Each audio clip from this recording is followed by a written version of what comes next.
Hi my friends and family, welcome back to my channel. Today we're going to be making lamb chops. So Delores Stevens, here it is. Thank you for your request. You have been asking for this for the longest while. So without further ado, I'm going to go ahead and cut this fatty tissue on the back of the lamb. If you want to, you can go ahead and keep it just like this after you rinse it, but I'm gonna cut it up in pieces. You can cook the whole rack if you want to, but I'm gonna go ahead and cut them up piece by piece, and then I'm gonna rinse it in some lemon juice. So after I rinse my lamb, I'm going to go ahead and marinate it overnight. So I'm gonna add some oil on it, and then I'm gonna add some chopped garlic. I'm also going to add some fresh rosemary leaves and some fresh thyme leaves. All right, so after that, I'm gonna go ahead and add some seasoning. For the seasoning, I'm gonna use a tablespoon of my jerk marinate, and I'm also gonna use a tablespoon of my oxtail seasoning. I'm also going to add some chili powder and some cayenne powder.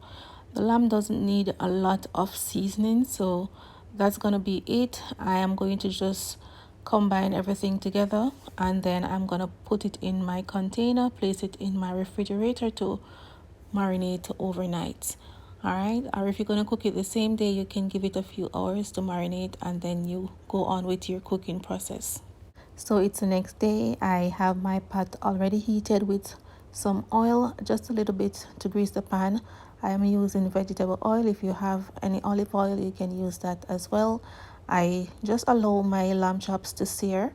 Allow them to sear for at least 4 minutes on one side before flipping them.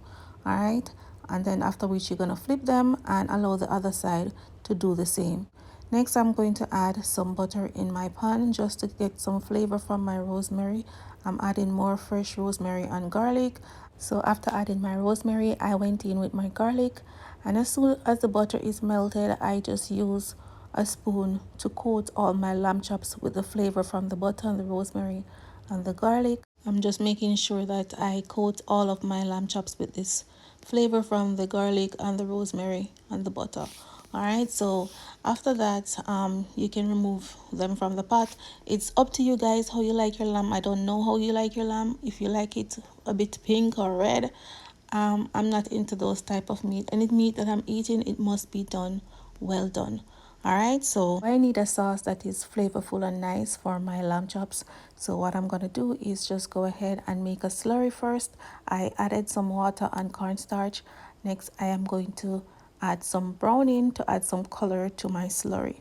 So after making my slurry, I put my Dutch pot on with some of the oil that I cooked the lamb in, and I'm gonna saute my onions just to add some really nice flavor to my sauce.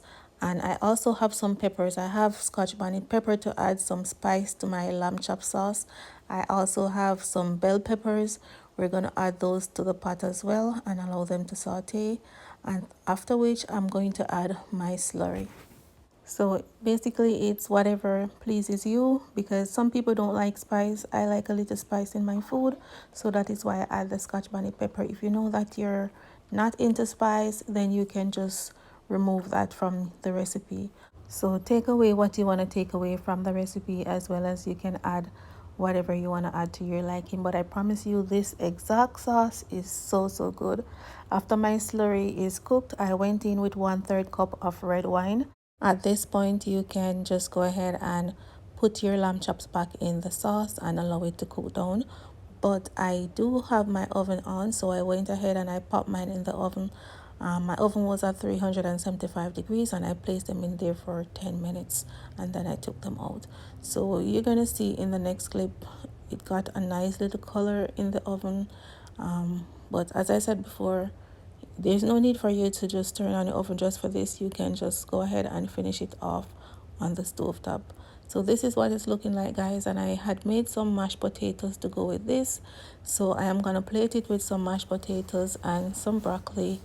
And yeah, this sauce was really good, guys. Try it out. Delores, you have been asking for lamb chops, and someone else messaged me more than once for lamb chops as well. I don't remember the person's name, but thank you guys for your requests. I appreciate it, and yeah, continue watching. I appreciate all your love and support that you guys have been giving me. So all the ingredients will be in the comment section on Facebook, and on YouTube it will be in the description box. Have yourself a lovely weekend, guys, and I'll see you guys in my next one.